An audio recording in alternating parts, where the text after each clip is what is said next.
तो राजा बलि पूर्व जन्म में एक जुआरी था, जुआ खेलता था। ध्यान से सुनना, बहुत आनंदमयी कथा है। राजा बलि पूर्व जन्म में जुआरी था और जुआ खेलता था। एक बेस्या से प्रेम हो गया तो बेस्या के कोठे पर जाता, मुजरा देखता था। तो एक दिन इसने जुए में बहुत धन जीत लिया। धन जीत करके सोने का हार बनवा के बेस्या को देने जा रहा था। तो रास्ते में भगवान भोलेनाथ का मंदिर पड़ता था। भगवान शिव शंकर के मंदिर के ठीक सामने इसे मृत्यु ने घेर लिया। पछाड़ खा करके गिर गया। सोचने लगा कि अब हमारे प्राण नहीं बचेंगे। तो सोने का हार इसने वैसे तो बेस्या को देने जा रहा था, लेकिन समझा कि अब प्राण नहीं बचेंगे, अब हम मरने वाले। तो भगवान भोलेनाथ को सोने का हार चढ़ा दिया। और यम के दूत प्राण लेने के लिए आए। मैंने बताया जो अच्छे कर्म करके मरते हैं उन्हें भगवान का विमान लेने के लिए आता है, इज्जत से बैठ करके भगवान के धाम को जाते हैं। और जो उल्टे कर्म करते हैं, जो पाप करते हैं, उनको यम के दूत लेने आते हैं और घसीटते हुए ले जाते हैं। यम के दूत प्राण लेने के लिए आए, यमलोक में पहुंचे। यमराज जी ने कहा चित्रगुप्त से कि चित्रगुप्त, अरे जरा फाइल खोल के देखो, इसने कितना पाप किया, कितना पुण्य किया। तो चित्रगुप्त ने जो फाइल खोली, बोले महाराज, बोले इसने तो एक भी पुण्य नहीं किया, पाप ही पाप जीवन में किया है। मात्र एक पुण्य किया है, वो भी जानबूझ के नहीं, जानबूझ के नहीं किया। वो तो इस सोने का हार बेस्या को देने जा रहा था, वो तो मौत ने घेर लिया, इसलिए इसने सोने का हार भगवान को चढ़ा दिया। बस वही एक पुण्य और कोई पुण्य नहीं। यमराज जी ने कहा, कहो भाई पहले क्या भोगना चाहते हो, पहले पाप भोगना चाहते हो कि पुण्य? तो जुआरी भी बड़ा चालाक था। उसने कहा कि पाप भोगते भोगते कहीं पुण्य का आनंद लेने लायक नहीं रहा तो? बोले पहले मैं पुण्य भोगना चाहता हूँ। अच्छा तो क्या चाहते हो? बोले हमें थोड़ी देर के लिए इंद्र बना दो। इंद्र बना दिया, इंद्रासन पर बैठ गया। और इंद्रासन पर बैठने के बाद जीते जी वेश्याओं के कोटे पर वेश्याओं का मुजरा देखता रहा, वेश्याओं को नचाता रहा। और मरने के बाद एक पुण्य कमाने का मौका मिला तो वो भी इंद्र के इंद्रासन पर बैठ करके अप्सराओं को नचाने लगा। कहा कि नाचो। अब थोड़ी देर के लिए इंद्र तो था ही, अप्सराएं बेचारी नाचने लगी। नारद जी पहुंचे, बोले अरे भैया तेरी मति बिल्कुल मारी गई,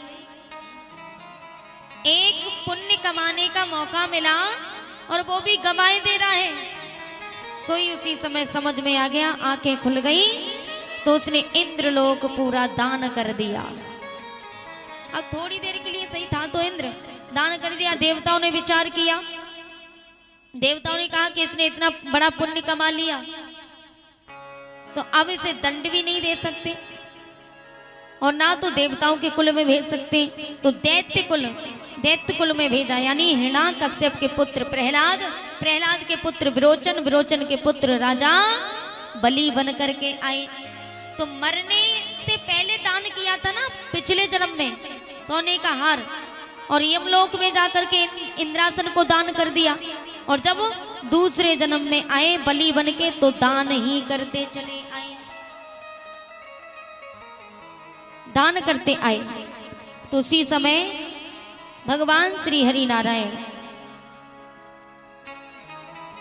वामन अवतार धारण करके देवताओं के कार्य सिद्धि के लिए जिस समय चले, राजा बलि ने 100 यज्ञ करने का निर्णय लिया था।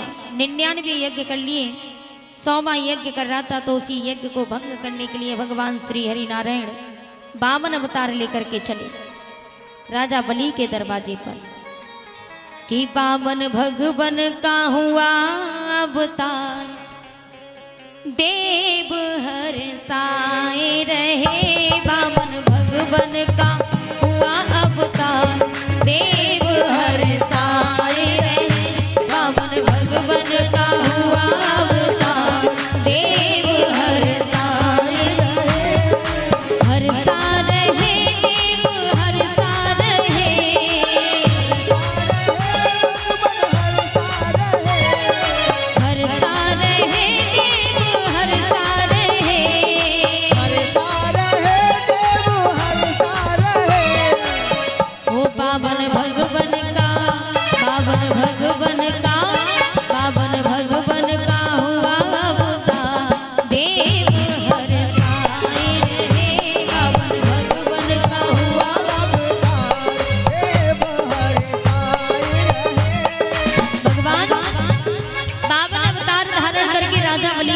दरवाजे पर गए। भगवान के एक हाथ में छाता है, छतरी, और एक हाथ में कमंडल।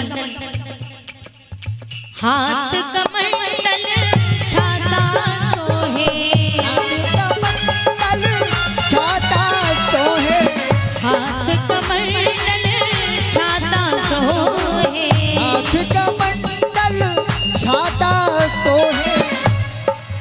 वो जिनकी झांकी, जिनकी झांकी, जिनकी झांकी बनी है विशाल, देव हर साए रहे बामन भगवन का हुआ अवतार, देव हर साए रहे।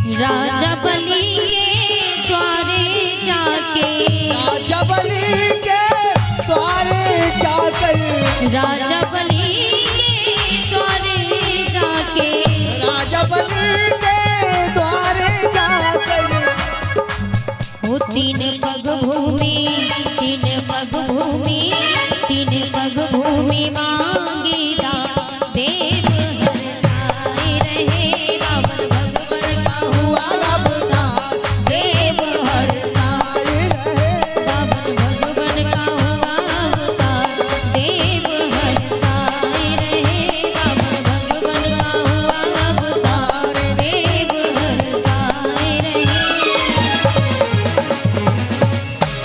बावन भगवान अवतार धारण करके राजा बलि के दरवाजे पर जाते हैं। राजा बलि ने भगवान को देखा तो प्रणाम किया, स्वागतम ते नमस्तुभ्यं ब्रह्मं किं करावमते, ब्रह्म ऋषिनाम तपः साक्षात् मनित्वार्यव गुरु धर्मः। राजा बलि ने भगवान को प्रणाम किया, प्रभु आपके दर्शन करने के बाद मैं आपका स्वागतम ते नमस्तुभ्यं, मैं आपका बहुत बहुत स्वागत करता हूँ। ब्रह्मम किम करावमते, ब्रह्मम ऋषि नाम तपः साक्षात्, आपके दर्शन करने के बाद मेरी तपस्या पूर्ण हो गई। बताइए क्या चाहिए आपको, क्या मांगना चाहते हो? भगवान ने कहा हमें क्या चाहिए, हम कुछ नहीं चाहते। बामन भगवान को देख के राजा बलि की पुत्री थी रत्नमाला, रत्नमाला देख करके मोहित हो गई, कितना सुंदर बालक है, काश ये मेरा पुत्र होता और मैं इसे अपने स्तनों का दुग्ध पान कराती। भगवान ने कहा ऐसा ही होगा। लेकिन द्वापुर में जाकर के, द्वापुर में वही रत्नमाला पूतना बन करके आई। तो भगवान राजा बलि से कहने लगे कि हमें कुछ नहीं चाहिए, हम ठहरे वाले ब्रह्मचारी, हमारे हाथ में कमंडल है, प्यास लगे तो पानी पीने के लिए, हाथ में छतरी है, धूप और बारिश से बचाव के लिए। बोले हमें कुछ नहीं चाहिए। अरे नहीं प्रभु मांगो, क्या मांगना चाहते हो? भगवान ने कहा देना चाहते हो तो ज्यादा कुछ नहीं। बोले हमें 3 पग भूमि दान कर दो। बोले 3 पग भूमि में क्या होगा, छोटे छोटे पाँव हैं, नन्हे नन्हे से। बोले इससे आपको क्या करना, देना है तो इतना दीजिए, बोले वरना हम चले जाएंगे। भगवान ने कहा, भगवान की बात सुन के बोले ठीक है। तो भगवान ने कहा पहले ऐसे नहीं, पहले संकल्प करो। तो संकल्प की जो बात सुनी तो शुक्राचार्य जो दैत्यों के गुरु हैं, राक्षसों के गुरु, शुक्राचार्य समझ गए, अंतर ध्यान करके देखा, बोले ये कोई और नहीं, बोले ये नारायण है। राजा बलि को एकांत में ले गए, बोले बलि अरे जिसे तुम छोटा बालक समझ रहे हो ना, ये कोई छोटा मोटा बालक नहीं, ये श्री हरि नारायण है। तो राजा बलि ने कहा अगर ऐसी ही बात है तो अब हम पीछे नहीं हटेंगे। संकल्प करने लगे।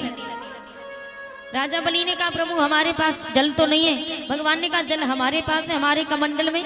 तो भगवान जल डालने लगे तो शुक्राचार्य ततैया बन करके सागर की नौक में बैठ गए। जल आना बंद हो गया।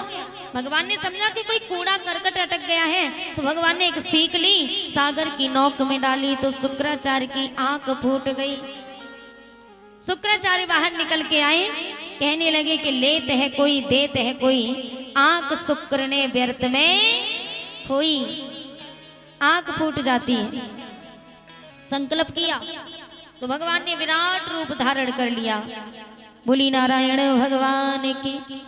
और राजा बलि ने कहा प्रभु ये तो बेईमानी है। बोली बेईमानी काहे की है? अरे भाई मेरे पाँव हैं, छोटे करूं या बड़े करूं, इससे तुम्हें क्या मतलब? भगवान ने एक पग में पृथ्वी को नाप लिया, दूसरा पैर आकाश में रखा। तो ब्रह्मा जी ने कहा ये मौका अच्छा है। तो ब्रह्मा जी ने भगवान के पाँव के नीचे अपना कमंडल लगा दिया और भगवान के चरणों को धो करके वो जल कमंडल में लिया। उसी की गंगा मैया बनी। बोली गंगा मैया की। तभी तो कहते चरणों से निकली गंगा प्यारी। तीसरा पाँव बचा